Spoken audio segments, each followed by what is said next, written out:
screen, Craig Zimmerman, and we are in the zone. And for number 76 here, I've got a guy here by the name of Bill Westerhof. Welcome, Bill. Thank you, Craig. Thanks for having me. It took us about 50 years to get you in this spot. We've known each other for more than a half a century. Yeah, doesn't seem long possible. Time. No, time flies, doesn't it? Yes. So, basic interview. We start where you were born and raised. And most of these questions here, because I've known you so long, I know the answers. Yeah, probably. So, yes. so you were born and raised. I was born in Alma, Michigan. I'll start with my dad. My dad graduated from Alma College in 1955, got his first teaching job in a small town called Vestaburg, which is just west of Alma. That's where he met my mother.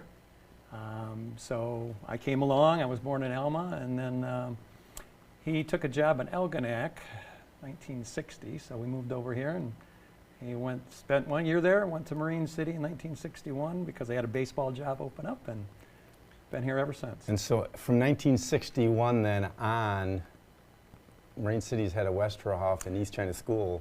Yeah, you know, I said when my brother Scott retired, that's the first time since 1961 there hasn't been a Westerhof teaching, or involved in administration, but yeah. And your dad, you know, this isn't an interview with your dad, but we'll go down that road because I had him.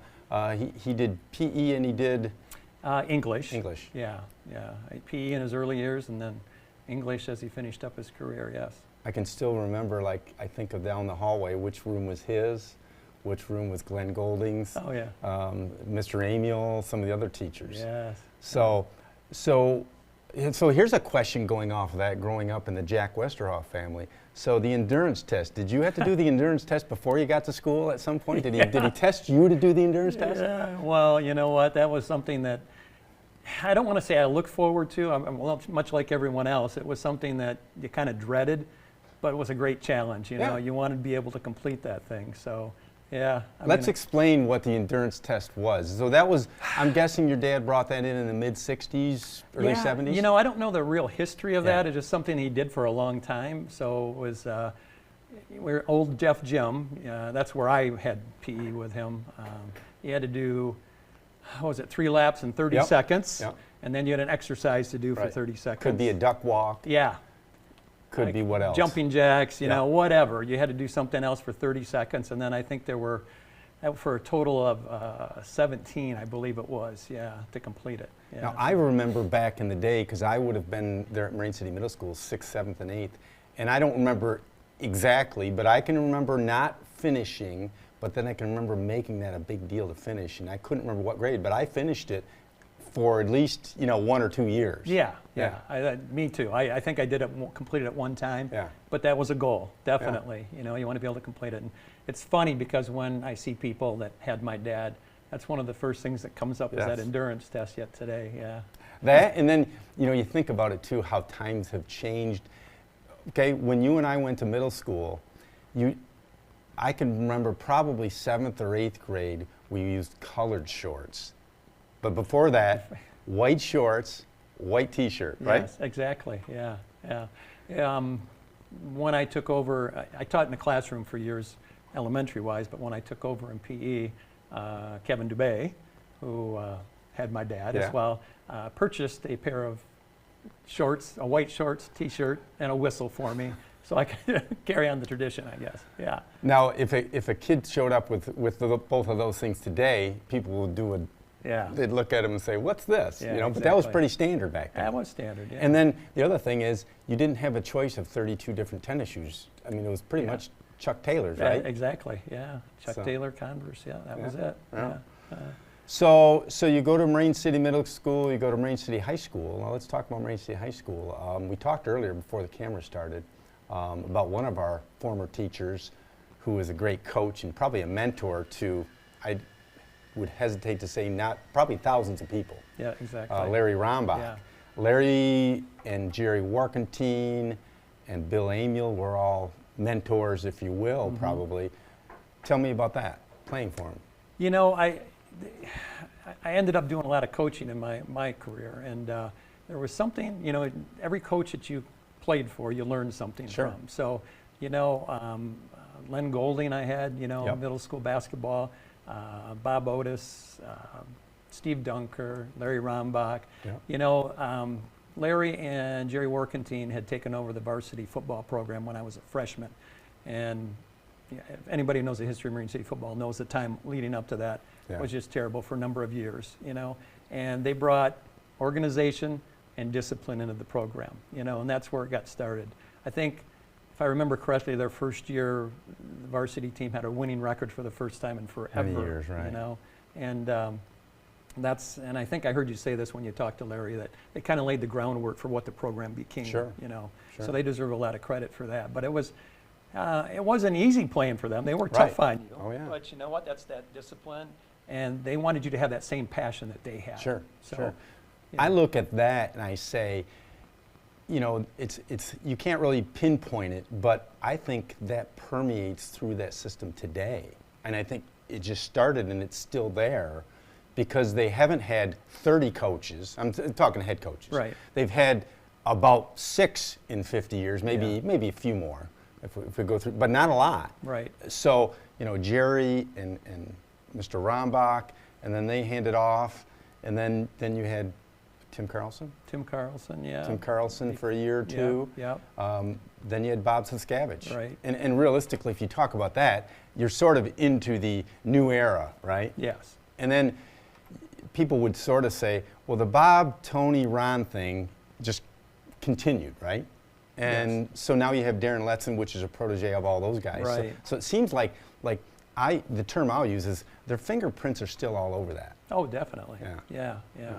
And I think the big thing they brought to the program was just, like I said, the passion, you know, that you went out every day and you wanted to do well for them. Yeah. You know, you wanted to make sure that you did your job. And I think you see that with everything that goes on with the program. You know, everything is organized well. Everything is done for a purpose. And, you know, to be successful, that's what you have to have. Yeah. Yep. So you play high school football, high school basketball, high school baseball. Right. Who was your basketball coach? Varsity coach was Gene Gunderson. Okay, yep. Yeah. And then I had my dad for baseball, and then Jerry Workentine, Larry Rombach for football. Okay. So, yeah. So you get done, as I say, you cross that threshold on June whatever, you get the diploma, then what? Well, I spent years listening to my dad talk about how wonderful teaching was. You know, he used to come home every day and talk about things that went on at school, and, you know, I had spent a lot of time, he let me go to practices and games when he was coaching, and I just loved everything about it. So I had kind of made my mind up well ahead of graduation that I wanted to be a teacher. So, and he went, as I said, he went to Alma College, and I spent several homecomings up there, you know, different times, and just loved the college, so that's where I ended up going. So just a natural fit then? Yeah. Okay. Yeah, for me it was. Did you check out other universities? You know, I kind of looked a little bit, but I wasn't serious about it. Yeah. I kind of decided that's where I wanted to go. They had a good education program, so it was small, kind of like Marine City, you know, so that's where I wanted to be. So then you graduate from Alma College, 4 years? Yep, 4 years, Okay. 1981. Now, if memory serves me correctly, shortly after graduating from college, you came back to Marine City. Did you go anywhere in between? Yeah, you know, I started at Marines East China District in '85, so I was looking for teaching jobs. There really wasn't much around at that time. So I went up and I worked as a training instructor at the Midland Nuclear Plant at that time. Okay. So I worked there for a couple of years, and then decided I wanted to be back into teaching. So fortunately, something opened up and I was able to start here. Now, was your first coaching job coaching JV baseball? Yeah, well, before? actually, yeah, that was when I was in college. I came back because I think Dave Du Bois was the varsity coach at the time. Couldn't find a JV coach, so he's, you know, I don't know how we made contact, but he said, hey, I've got a JV job open if you'd kind of like to come back and give it a shot. I said, I'd love it. Sure. So, yeah. Okay. I didn't know that it was during college because I was on that team. Your brother was on that team. So yeah. I think it was, I was just getting out. At Elma, they got out early April, I think. So it kind of was, you know, a little difficult, but it worked out. So sure. Yeah. Okay. Yeah. So deciding to be a teacher, do you think that was almost like it was just a natural for you?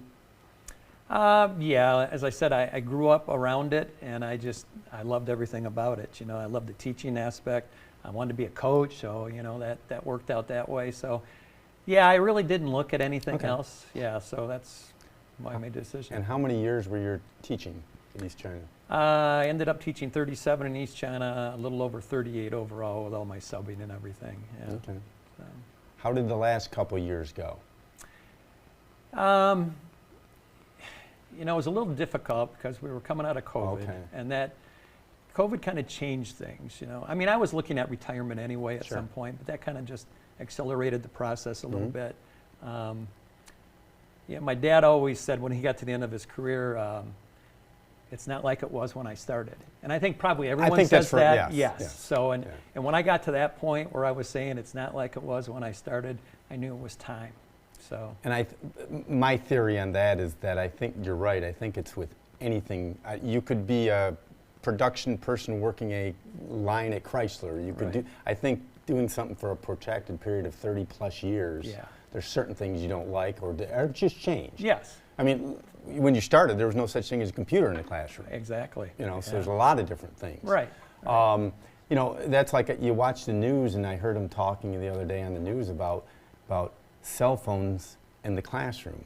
You know, and that's something you and I didn't have to worry about when we went to school. It was, no, we never had a phone. Right. But now that's an issue, and it's an issue for the teacher to deal with, right? Exactly. And I'm guessing you can't say, put your phone away.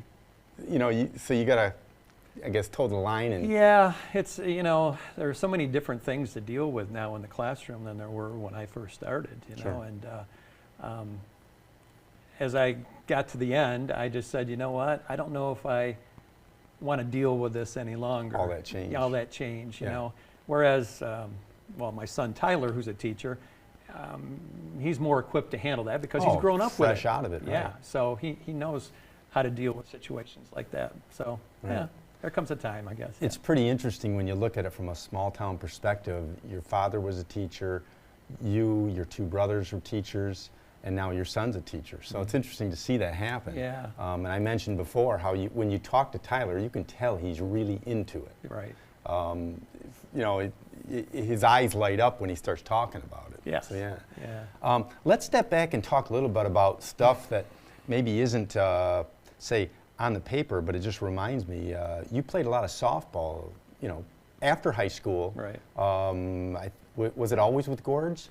No, I played when I got out of high school. I played with Bev's Corner Kitchen. Okay, yeah. You know, Ron Vigneron and a lot of those guys. Yeah. And then R.J. Smith. Yep, with Urban. With Urban, yep. And then we kind of made the move to Gords at the end of our time. Yeah. So yeah. When you think about that, the other thing too is if you look at softball, men's recreation softball, you probably played during the best era of softball, right? Definitely. You know, I've talked to guys about what's going on around here now, and there really isn't Not much going on anymore with softball. Yeah. So, yeah, that was a great time. You had all kinds of teams. You had fast pitch, you had modified, you had slow pitch. Right. Yeah, it was something. Like if you put the best teams you played on, if you took that team and played against some of these teams today, it'd be embarrassing to see how many runs they'd score. Yeah, well, yeah, possibly. Yeah, it was. Yeah, we had some great ball players that played, and you know, it was always interesting when we go to tournaments and play some of these teams out of Port Huron. You know, the Tom and Jerry's. You know, Body Construction. Yep. Those teams were really good, and it was always nice to be able to compare ourselves with them just to see how we matched up. Sure. So, yeah. Sure. So you've been coaching or assistant coaching girls basketball for a number of years with Jeff Austin. Yes. Will you continue that? Yeah, I'm going to continue and help out Tim Golm. Okay. You know, it's nice just to be around it. And, Sure. You know, now that I don't have the classroom contact anymore, it's just nice to be able to do something like that. And I enjoy it, so yeah. I talked to Coach the other day, and you know, I said, I don't know what it is that makes a great coach, but you can tell, you know, the girls' program is stellar. I mean, for the last, I don't know, dozen years or so, they've always been competitive. Yeah. And just when you think there might be a letdown, you know, 3 more girls coming up from JV, 1 from 9th grade, you know, they put together a good team. Yeah. Again, you know, when Jeff took over the program, he had a goal. Yeah. He had a vision. He is highly organized. Yep. He's got that passion. Sure. You know, and that kind of filters its way to the girls. Yeah. Yes. And, you know, I mean, it's tougher now because you don't have the participation that you've had in the past, so you're constantly trying to get numbers. But the girls that do come in work hard. Well, the other thing, too, is that a lot of people don't think about it, but Marine City High School 15 years ago had 800 and some odd students, Yes. and today has like 450. Yeah. So you got less of everything. Exactly. And then you're playing competition, and it's like I literally just talked to Jeff at a graduation party on Sunday, and we were talking about it, and you're playing a team like maybe a Lakeshore or a team from Grosse Pointe or Warren, and they got 1,500 kids. Yeah, It's like- exactly. and we're competing and beating a lot of those schools. Yeah, yeah. I think at one point, a couple of years ago, Jeff had said that we were like the third smallest school in the MAC. Yeah. You know, so yeah, you're constantly competing against schools that are larger, you know, which makes a difference. And Right. you know, in terms of depth, having Yep. you know those extra bodies around. Yeah. Yeah, I remember, and I don't remember the number, but I remember Coach Bob always had he said out of every 100 kids in the school, you'll have X amount of players. You know, Right. and so if you just take whatever that number is, cut it in half, you know, Right. that's why a Marine City or St. Clair shouldn't be playing against a Chippewa Valley or a, Yes. you know, somebody that large. Yes. So, Yeah. yeah. So what are plans for retirement? Oh, you know, I got house projects. Okay. That's a little. I mean, I love getting things done, but Yep. you know, it's kind of gets a little boring after a while. So I've taken up pickleball. You know, I go out and run pretty much every day. Bike a lot with my wife. A little part-time job, you know, just to keep busy. Yep, Get out of yep. the house a little bit. So. It doesn't matter what time you get it done, or Yeah. you know, exactly. if a project is a 2-day project, doesn't really matter. It doesn't That's the matter. best thing about it. Exactly. Yeah. Yeah. Appreciate you coming in. Oh, well, thanks for um, having me. You know, if anybody else knows somebody like Mr. Westerhof here to interview, my number is 586-707-5811. And this is number 76 in the books, and we'll go on to the next one. Thank you.